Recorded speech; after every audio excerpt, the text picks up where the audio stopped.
here for a checkup, so you might need to wait for a while. No problem. Anything we can do to help? There's a bit of a complicated situation here.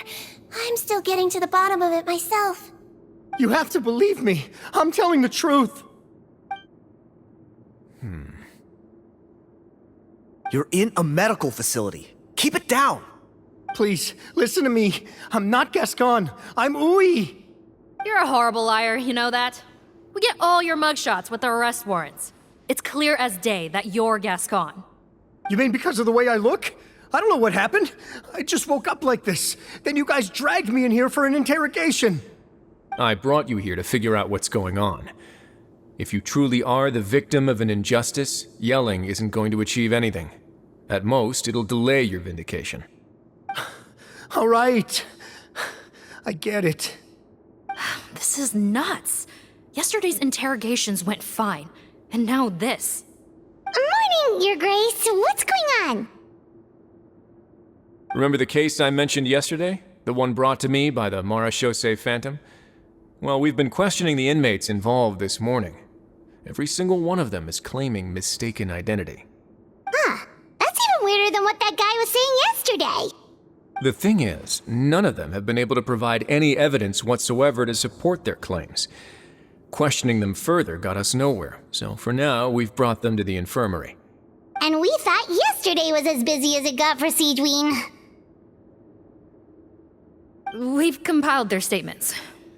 Have a look. Perhaps there's something we missed.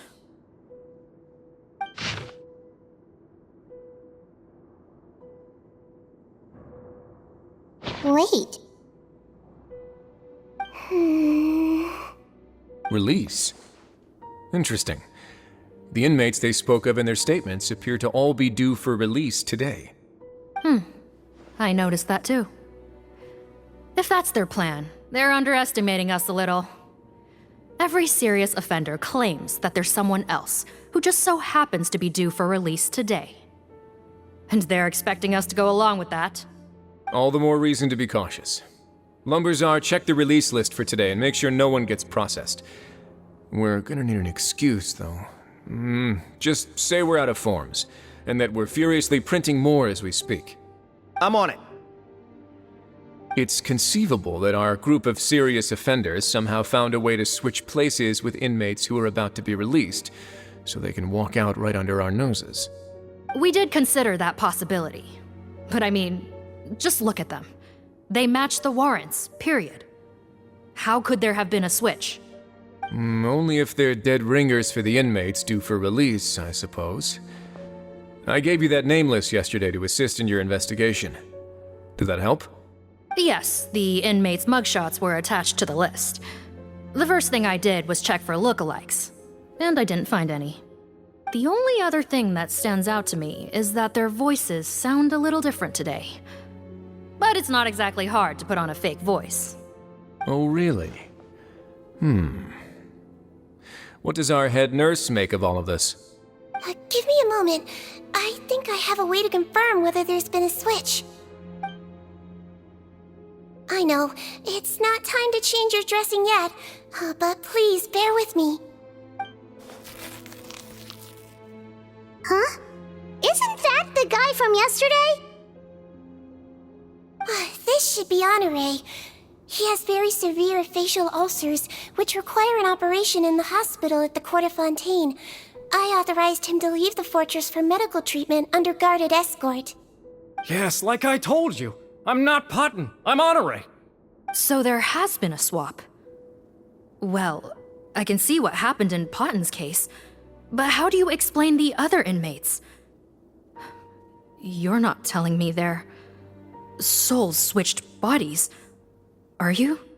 No, I believe it was their faces that got switched.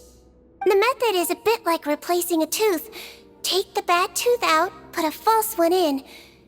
And actually, I think I can prove it to you. Traveler, Paimon, do you remember Eric from the other day? Yeah, sure do. Then you can be my witnesses. To start with, please fetch the inmate who claims to be Eric.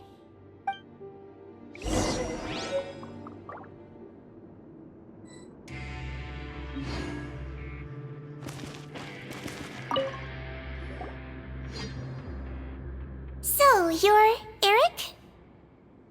Yes, head nurse, it's me. You do believe me, right?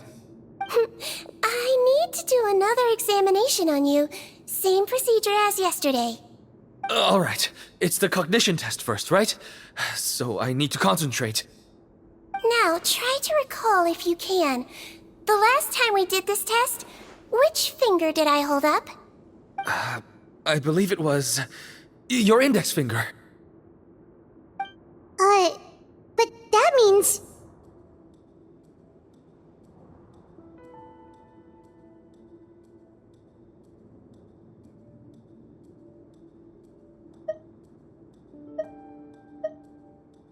Huh? So basically, last night the Eric who said he saw another him suddenly recovered and applied to leave the observation ward. Seadwing did another test before letting him leave, but that time she held up her pinky finger.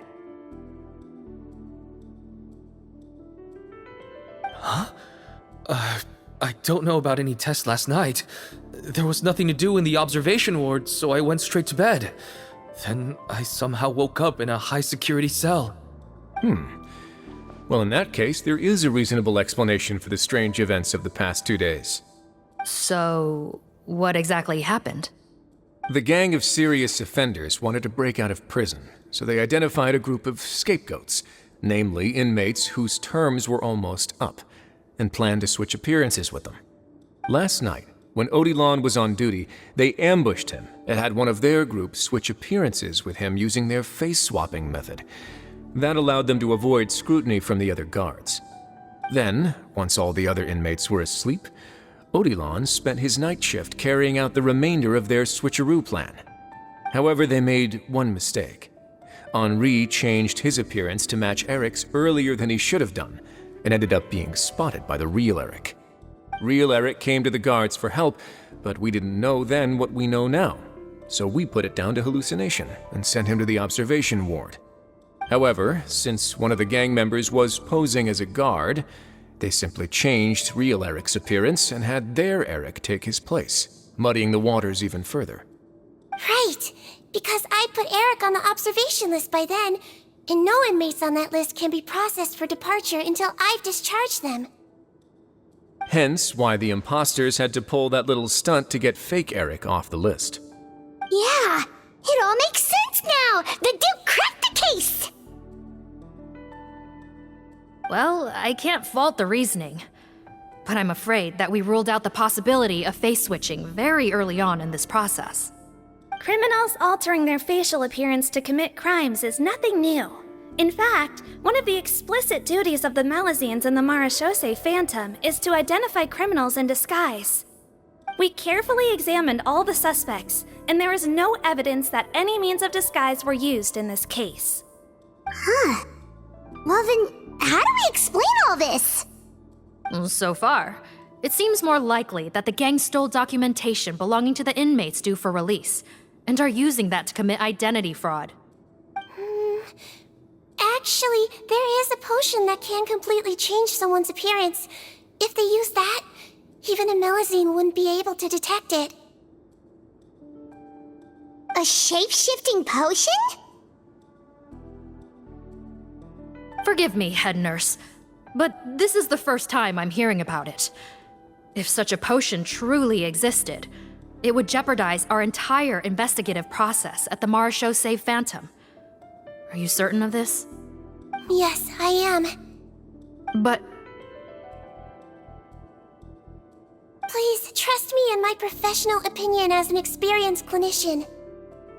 At the same time, without any solid evidence, it's pure speculation. If we can round up all the inmates suspected of switching places, then have a little talk with both sides, we might just get our answer. Yep, let's do that. okay. Well, it was our negligence that meant we had to come and conduct these post-internment interrogations. And I know it's put you out. We'll do it your way. Your Grace, bad news. I paused the releases like you asked, but we were too late. A bunch of people already got processed 2 hours ago. I checked the list. And sure enough, it's all the people who gave statements. 2 hours ago?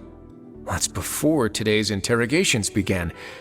They had this all planned out. So there really was a switch after all.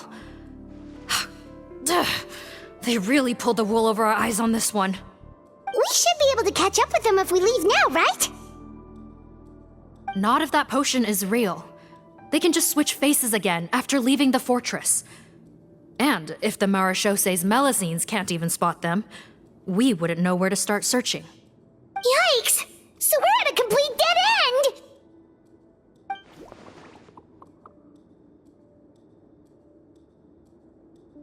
Well, technically there is one more lead we could follow up on. We were only able to arrest this gang thanks to the help of a researcher from the Fontaine Research Institute. I believe his name is Rawat. Oh? Rawat? Isn't that the handsome guy we met at that skincare promotion? Handsome? Maybe from a human point of view. I just remember that he specialized in potions. One of the crimes this gang is charged with is the manufacture and sale of illicit drugs. According to Mr. Rawat, they appear to have stolen technology he developed through his research and used it in their operation. At first, he thought it was a typical case of intellectual property infringement, and he tried to negotiate with them. But once he discovered their criminal operation, he reported them to the authorities. Thanks to his report, we were able to swoop in and arrest them all in one go. What a hero! Bet that took courage on his part. No doubt. This is worth following up on. As the one who snitched on them, it's highly likely that Rawat will be targeted by the escapees. That aside, since he's negotiated with them in person before, there's a chance he'll have some additional information for us. Understood, Your Grace. My team and I will head to the Fontaine Research Institute right away. In the meantime, please keep an eye on the face switch victims for us. Of course. Miss Morgan, I'd like to come along and help you catch these criminals. Huh? Why's that? Well, I'm the one who discharged the fake Eric last night, so I feel partly responsible. Don't say that, head nurse. Your focus was on the inmate's health, and rightly so. We can't ask you to help with arresting criminals. That's our duty. I also have a more personal reason. Potton is a patient of mine, and if I don't get a new batch of medicine to him in time, his condition will get much worse. Look, head nurse, I completely understand where you're coming from. But arresting criminals is dangerous business. And if anything happened to you, none of us can afford to take on that responsibility. Don't worry, I can defend myself just fine. You say that, but still. If I may, Miss Morgan, Sigewinne is the one who raised the potion hypothesis, and I'm sure she has far more expertise on the topic than your team. My suggestion would be to bring her with you. And if you really are worried for her safety, then...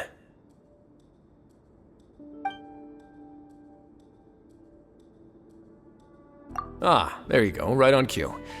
Knew I could count on you.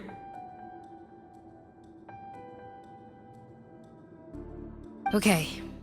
Well, since this plan has the Duke's blessing, far be it from me to refuse. We should head off immediately. Time is of the essence.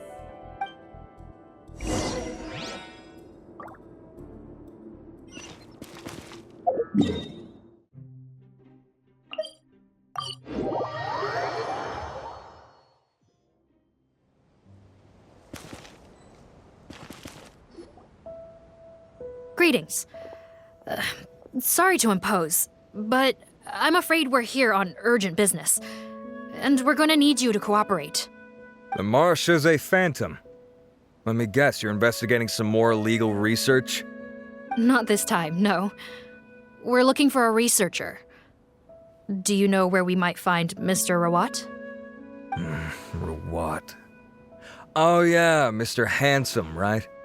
He actually doesn't work on site here very often. There's a handful of researchers in the nearby area who know him pretty well, though. You could see what they know. Just a handful? Paimon figured he'd be the most popular guy around. Well, I guess you could say he's popular, at least on a superficial level. He's blessed with good looks, so he tends to make a good first impression on people. But in all his time here at the Fontaine Research Institute, I don't think he's ever had a single deep conversation about his research with his peers. That's no way to make real friends around here.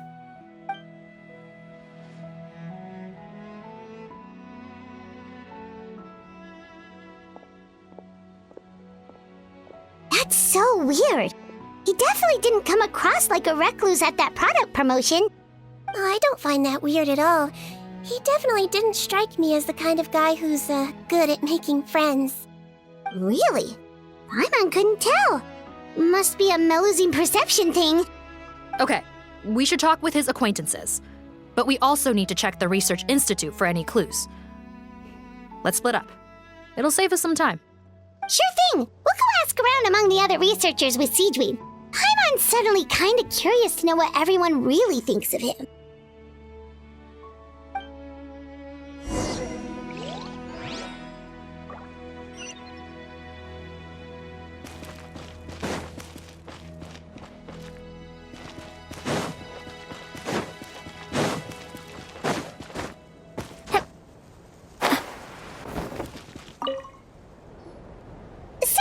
You, sir, but are you Bertram? Who's asking?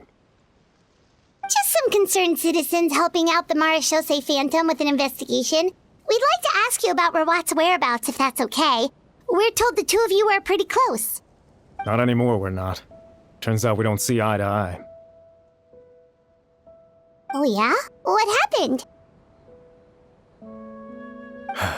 The thing about us researchers is, most of us do what we do for some sort of higher purpose. But not Rawat. All he cared about was how to commercialize his findings.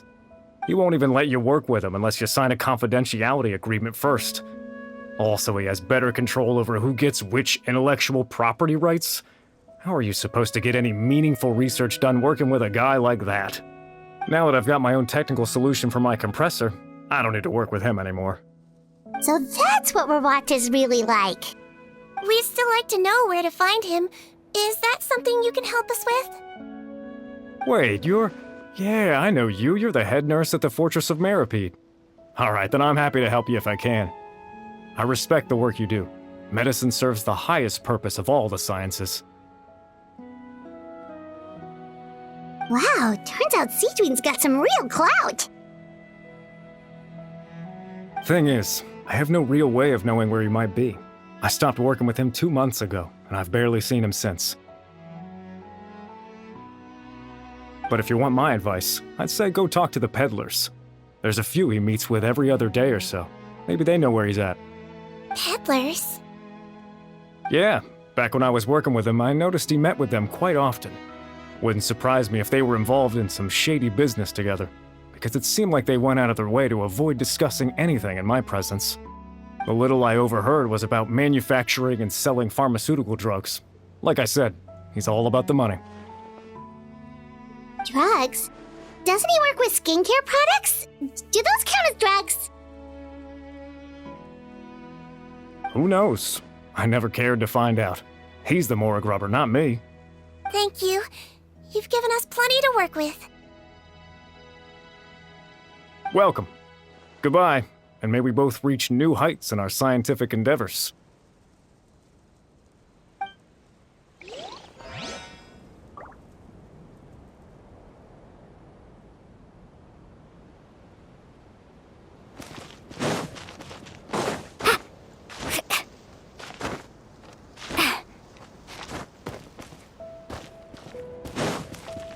Off we go.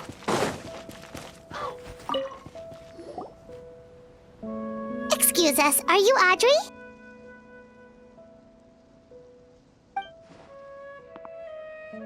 That's me. What is it? Are you close friends with Rawat? We're trying to find out where he is. Close friends? You mean because I told him I had feelings for him once? I doubt I'm the first or last at the Institute to make that mistake. Why would you single me out as a close friend? I should have known, really. Men like him, they just enjoy being surrounded by fawning women. They're not interested in a serious relationship. Okay. We were just kind of wondering if you might know where we can find him. Why would I know where he's at? I barely know him, and he probably doesn't even remember me. Ugh, this is getting annoying. Shall we go ask someone else?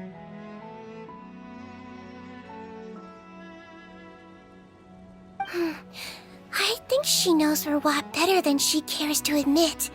If we leave now, it might be a wasted opportunity. Maybe, but we're not going to get much out of her while she's in this state, are we? She's displaying symptoms common among people in love, if that's what you mean. But I know a cure. It's curable? Oh, we're still no closer to finding Mr. Rawat. Oh, by this point, he could be in grave danger. Danger? Wait, why are you looking for him again? Oh, that's right, yeah!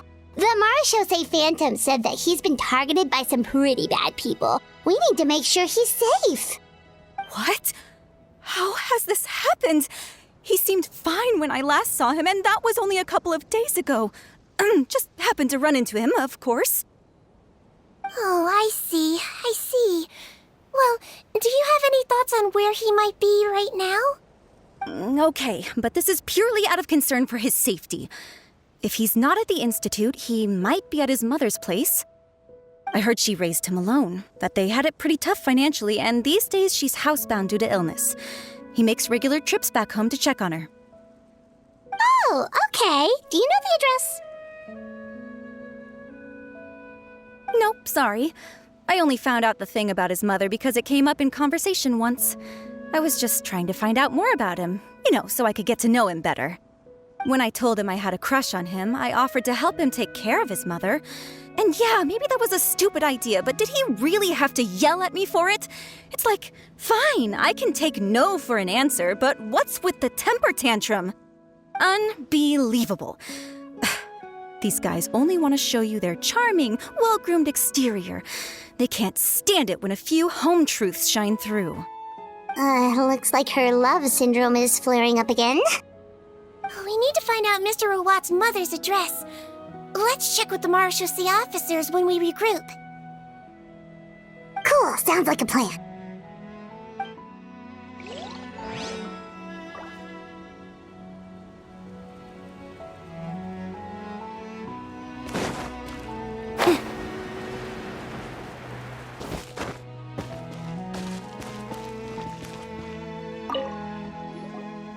Hey there, are you in Teep?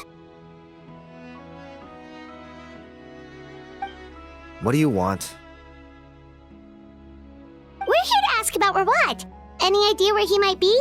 We were told you were pretty close with him. Close? Not sure that's the word I'd use. He wouldn't even let me use his patent. Huh? It's been a good few days since I last saw him. I don't know where he's at. Go ask someone else. Would the patent in question happen to be related to the new skincare product he developed? Yeah, kinda. Butterfly dew, or whatever he calls it. I heard he made a tidy sum off of that one. Okay, now we're getting somewhere. Keep going. Most of the other researchers here focus on mechanics, energy, stuff like that. I get why he wouldn't be interested in having anything to do with them. But I'm studying coatings. There's a huge overlap in our areas of research. Why would he refuse to work with me? I bought his product once and noticed it contains a unique substance that might have applications in coatings too. If it worked out, I could probably make as much as he's making. Don't get me wrong, I had no intention of plagiarizing his work. I was hoping to get official permission to use his findings in my own research. Followed the proper procedure. It was all above board. I would have had to pay him a license fee and everything. But despite that, He turned me down not once, not twice, but 3 times. It's like he's vehemently opposed to the idea of anyone else making the kind of money he does. Huh, so is Rawat antisocial, or is this guy just jealous? Well, it doesn't look like we're gonna get any info about Rawat's whereabouts from him. Let's go! Wait, 1 second. Mr. Antibes, next time you go shopping, you should buy some Buell fruits. Peel the skin, steep in water, then drink. It'll help calm your mood. Huh? Yeah. Thanks. Well, that's all 3 researchers. Let's head back to the meetup point. Let's ride! You know, Paimon started out thinking Rawat was a handsome researcher with a friendly and cheerful personality. It's such a surprise to learn that his peers have a different impression of him. So, what's your view of him now, Paimon? A handsome researcher whose difficult upbringing turned him into a profit chaser with a chip on his shoulder? So your thoughts about his appearance haven't changed at all? Well, his looks are kind of a big deal, at least in Paimon's opinion. How does such a handsome guy end up being so antisocial? Even with his difficult family background, it just doesn't make any sense.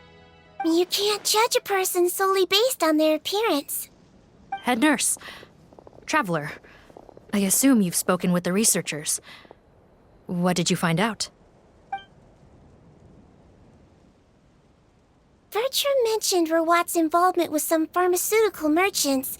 Do you know if he's registered any pharmaceutical brands? Since he was a whistleblower on such a huge case, I ran a background check on him. I don't remember there being any brands under his name. How strange. If he was so focused on commercializing his research and averse to sharing his technology with others, why wouldn't he have registered his own brands? Maybe he and his business partners needed to avoid public scrutiny? You think he may have colluded with the gang? Well, the crime was manufacture and sale of drugs, and that would certainly be in his wheelhouse. We can't rule it out. Isn't that pretty unlikely, though? He was the one who blew the whistle on them! Most children who come to me with tooth decay have suffered pain for a long time already, but they'll still try to hide the fact that they eat too many sweets. Grown-ups and children aren't so different in that regard. If you say so. I saw him when he came to make his report, and I certainly didn't get the feeling that he was the type to collude with criminals. Perhaps it's more likely that they were coercing him. You mentioned that he comes from a poor family. So, it's possible that the criminals approached him asking for academic support, luring him in with the promise of riches. By the time he discovered who they really were, he was in too deep. They had leverage on him, so he was forced to keep working for them. I've seen it happen many times before. That does make a lot of sense. It would definitely explain why he was so unwilling to cooperate with his fellow researchers. No wonder he's so unsociable. He must be on edge all the time with a gang of crooks breathing down his neck. In that case, the situation could be worse than we thought. If Rawat was working with the escaped inmates, they're sure to know more about his whereabouts than us. Oh, there's a good chance they'll get to him before we do. Based on the information we've gathered so far, he was last seen 2 days ago. If no one's seen him since, maybe we're too late. 2 days ago? So he went missing right after that product promotion. That was the same day he reported the criminals, too. Not a good sign. Don't worry, everyone. I believe we still have a chance. Since he disappeared right after blowing the whistle, it's likely that he's gone into hiding. Yeah, he must have been worried that they'd come for him. All the more reason to find him as soon as possible.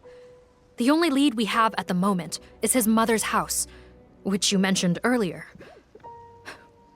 Seath, think you can find the place? Yep. When you register a brand, the Court of Fontaine requires you to provide a legal address. The one Rawat wrote down was in the outskirts of the city. That should be the place. Okay, then there's no time to lose. Let's move.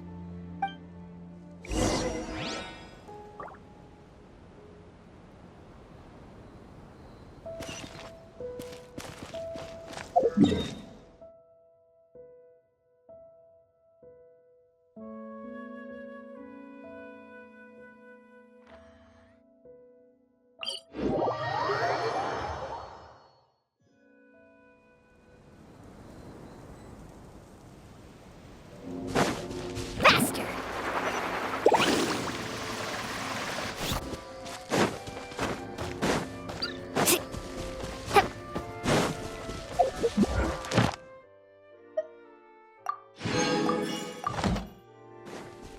Carving waves!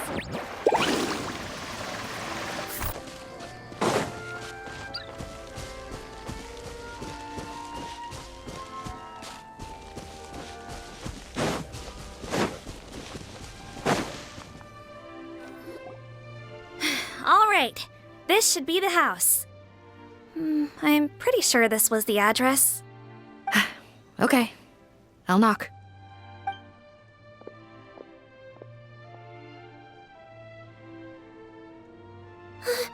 Sounds like whoever's inside has restricted mobility. Oh, it seems serious. Oh, what's the fastest way to get this door open? Break the door down? No, I'll handle it. Let the expert deal with it. There'll be a mountain of paperwork if we damage a citizen's property.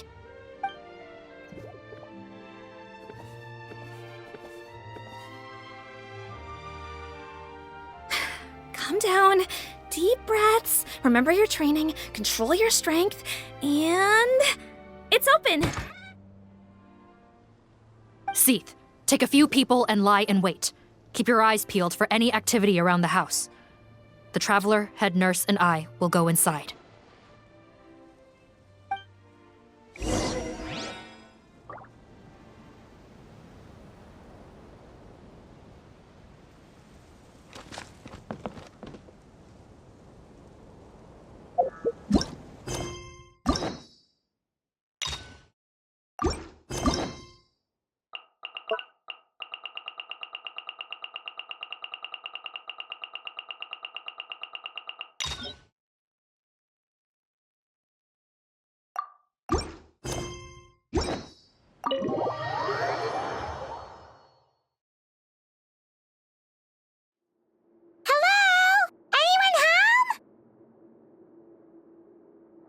Oh, there.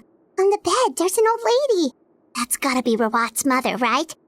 She doesn't look like she's in any state to be answering our questions, though.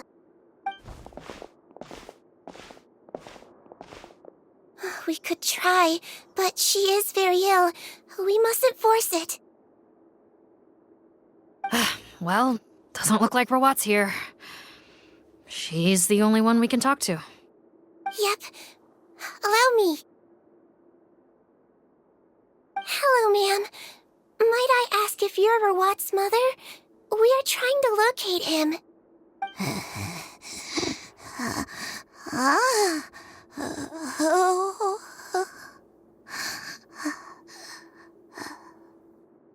Hard of hearing, perhaps.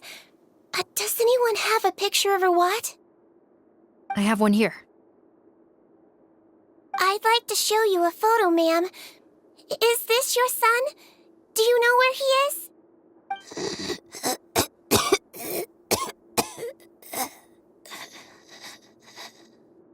Looks like this isn't gonna work after all. Well, looks like we're out of leads. If Rawat's not here, things are looking very bad for him. Is it possible he could have avoided returning here because he knew he'd be in danger? Maybe. But if so, where do we look next? Maybe we should take another look at the Institute. Guess so. I suggest we all return there now. We found a good amount of useful information the first time, but perhaps there's something we missed. This is our last hope. Sorry, officer, but could I stay here for a while? This patient requires some care. Of course. Traveler, stay with the head nurse. You're technically here as her assistant after all. Also, I'd like some Marechaussee members to stay as well, and keep an eye on the area. Why's that? If Rawat knows how serious his mother's condition is, he will return. Got it. Okay, I'll tell the squad members in hiding to stay put and keep a lookout. Thanks for helping me out yet again, Traveler and Paimon. No problem. But when you say her condition is serious, do you mean... Yes, she's barely clinging on to life. Oh. Let me take care of a few things first. Could you pass me the towel over there? Yeah, of course.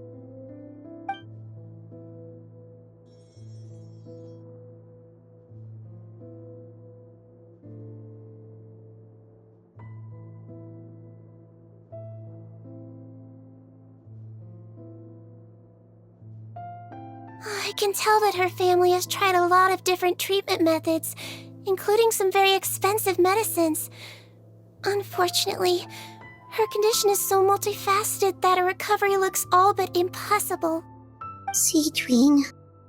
Paimon bets being a nurse must be pretty tough at times like this. Yes, it makes me a little sad. In Amelazine's eyes, a human's birth, aging, sickness, and death are as much a part of natural law as sunrise and sunset. But human medicine can defy that law to some extent. In that sense, it is a science of miracles. That is why I became fascinated with it in the first place. But it was only after I truly became a doctor that I realized miracles don't always happen. Even the greatest doctors cannot cure all diseases. Seedwing. Well, don't worry about me, Paimon. A doctor's duty is not to cure all diseases, but to treat whatever ailments they can. At the very least, I can lower her fever. That way she'll suffer less, and she might even be able to see her son. Yeah. All the more reason to find Rawat as soon as possible, even if we don't catch those crooks.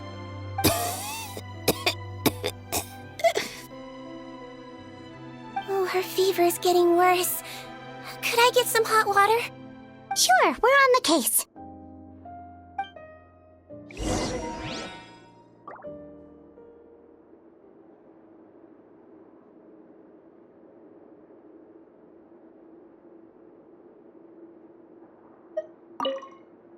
I'll take care of her.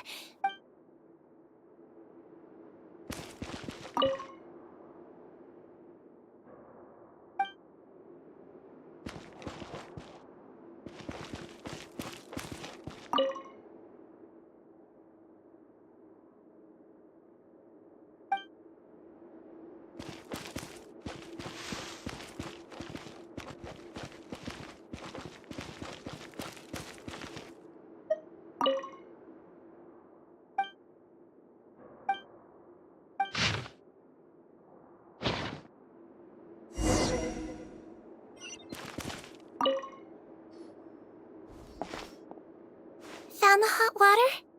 Sure did. And look what else we found. Judging by this journal, it seems like Rawat has a private lab. There's a good chance he could be there right now. We gotta go tell Officer Morgan right away. Oh, that's great news. But hold on just a moment. The wet towel is ready. I'm giving you another injection. Are you feeling better now?